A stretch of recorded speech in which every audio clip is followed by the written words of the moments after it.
Hello, AP History students. This is Mr. Claus, and I am here to teach you a little bit about and give you reminders on the short answer question number 2, which will be based on a primary source, meaning a source from whatever period of history is being discussed in the source.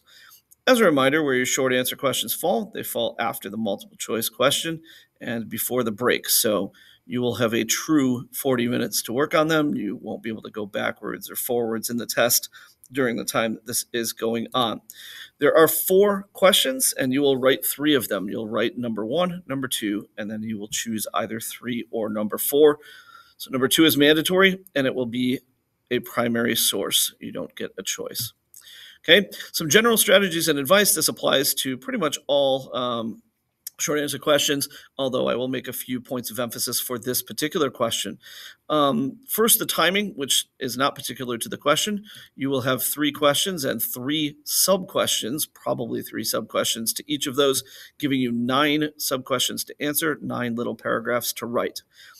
In addition to that, other time-consuming factor is you'll have the 2 documents to deal with for question sets number 1 and 2, which gives you 11 little tasks to do. And if we take and divide that by the 40 minutes that we have, it gives us approximately 3.5 minutes per task. An important thing here is just noticing you do have time to deal with the documents. I notice often students sort of try to rush through reading those documents and get to the writing, but they often make mistakes in doing so. And so I encourage you to take 2 or 3 minutes at least and really look over the sources so you don't make hasty errors. If you're taking this on the real AP exam, remember that you'll start with 40 minutes on the clock, and so by my little calculations of 3.5 minutes per task, if you get through question set number 1 with 26 minutes on the clock, you are on pace, and if not, you can adjust your pace one way or the other. Then you should be finished with set 2, starting set 3 or 4 with 12 minutes on the clock, and that should give you a little bit of time left to proofread at the end. So you can take that as coaching for the AP exam date. The task verbs are here. We've gone over them for the other questions, so I will not belabor the point, but you can pause and read through these if you need to. This is further clarification on the difference between explain how or explain why, but you should have plenty of practice of this before AP exam day and not have to read the directions too closely. Remember that nearly every SAQ prompt will ask you to identify, explain, or describe one of something. And I want to remind you that 1 means 1. You get to choose your one best thing that you want to talk about. You should not try to talk about more than that 1, but you should, instead of going broad on several things, you should go into depth and detail on the one that you choose. It always is a bad look when you start talking about another one, because you're off topic. And since you were invited to choose the topic that you wanted to talk about with your one piece of evidence, it kind of looks bad if you then don't stick to the topic of your choosing. A few traps to avoid that apply to SAQs. Often the prompt will have the phrase the source or in paragraph 2. Don't get fooled by that. It may or may not indicate that the answer is in the source. Often what it says, if you read it carefully, is that there is a claim made in the source, and you have to support that claim with your own knowledge from outside of the source. So these are not, by and large, seek and find Where's Waldo style things where we're just looking for the answers in the source. They may be, and if they are, it's usually prompt A. Often prompt A will ask you, what's a claim made in the source, or what's a piece of evidence used in the source. Those are in the source, but often, probably 70% is my guess of SAQ prompts. Like some sets don't have an in the source one at all, and are all about your outside knowledge that is tied to understanding the source. So in theory, what you have to do well on these is to first understand the source, second, apply your outside knowledge. That is often what it's asking you to do.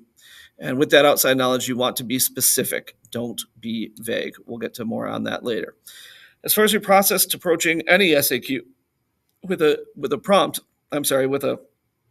stimulus, first of all, read the sourcing information to the source, like who wrote it and when and where and what's the audience and what's the year. I'm going to make a huge point of emphasis here. This matters particularly on question number 2.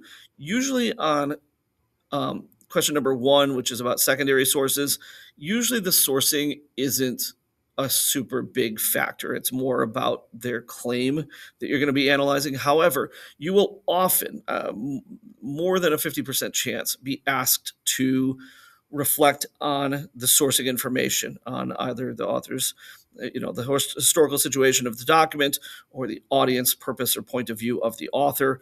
It matters here. So pay close attention to that because you'll likely be asked about it. Then you can find out if you're asked about it by reading the prompts. I would read the prompts before you read the document itself so that you know what to look for as you read. And then, of course, read the source carefully.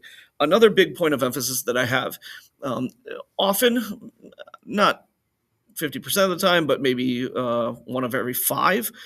This will be not a written source, but a visual source, a cartoon or a piece of art or something like that. Take your time and look at it. You don't have a lot of time to reread, but you do have, 3.5 minutes to look at it. And it's important that you do so very carefully. The statistics show that students actually do worse on the visual sources than they do on written sources. And my own theory behind that is that they just rush. We see a picture, we say, awesome, it's a picture, I don't have anything to read. We sort of skim the picture and we move on, and we either miss the point because we don't look closely, or we fail to catch details, and the prompts ask us to incorporate details. So take your time, even if it's a picture or a political cartoon or something, look at it very carefully, look at the details. Remember that when it's a drawing, if it's art or if it's a sketch or something, when it's a drawing, every single detail that's included, as well as those that are not included, are choices by the artist. There is no insignificant detail. So look closely. Okay. Frequently used primary source prompt formats. So often, like the secondary source prompts, you will get the very simple identify a claim made in the source. And so those are usually straightforward. Just make sure that you're specific. It's possible that the prompt will direct you to look in a particular paragraph, or possible that the prompt will direct you to regard a certain topic, or one of those grapiest topics. Hey, look for a claim made about the politics or about society or about technology or something.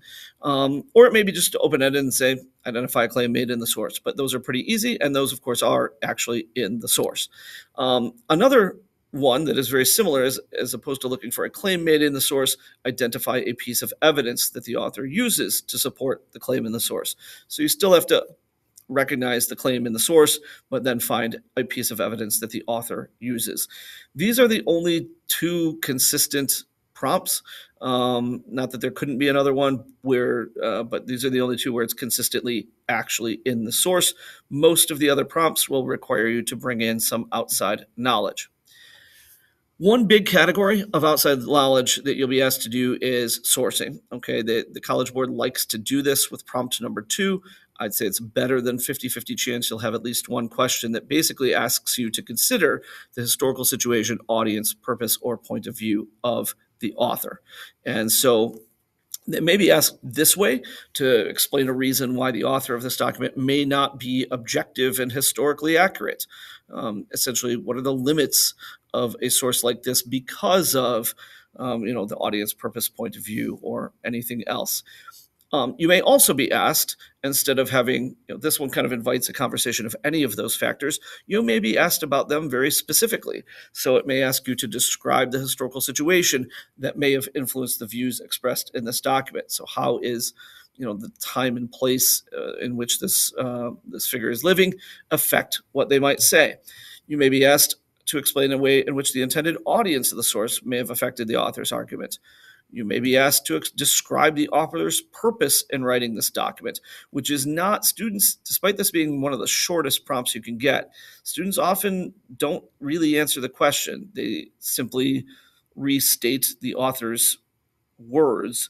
But what it's asking is, what are they what is the purpose of writing? Why does this document exist? What is this author hoping would happen as a result of people reading the document? Finally, describe one way in which the author's point of view is reflected in the way he or she describes something in the source. So point of view, remember, is not their opinion.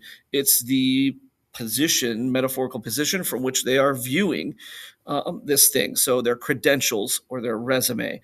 Who are they? Not just their name, but like what's their social status? What's their employment position? What's their social class? Just kind of that resume stuff. Who are they, and how may that reflect the way that they are seeing things? Or it might ask you how the author's point of view is significant for illustrating a historical development at this time. So, maybe the author is, a German peasant, and it's maybe reflecting the fact that the peasantry was in a mode of rebellion, or that peasants in Germany were unhappy, or maybe even that they were more organized and educated than we might suspect, something like that. Most of the rest of the prompts on this actually go back to that historical situation, not so much for the author, but just kind of looking at how does this document fit into history. In fact, it's basically the same skill set as the contextualization factor in a DBQ. So it may ask you to explain how a particular development at that time and place led to the situation described in the document. So basically, where's this document coming from?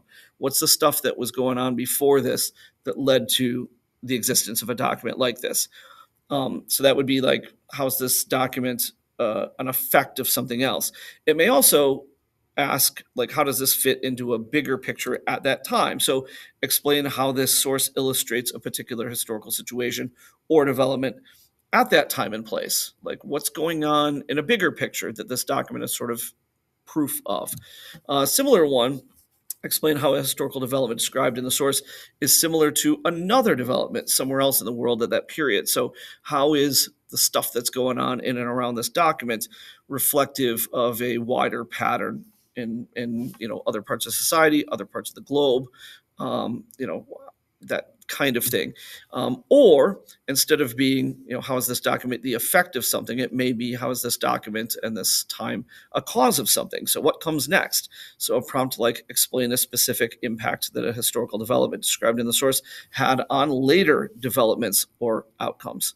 So those are really, I went through years of AP short answer questions, and this is really like the pattern that you get.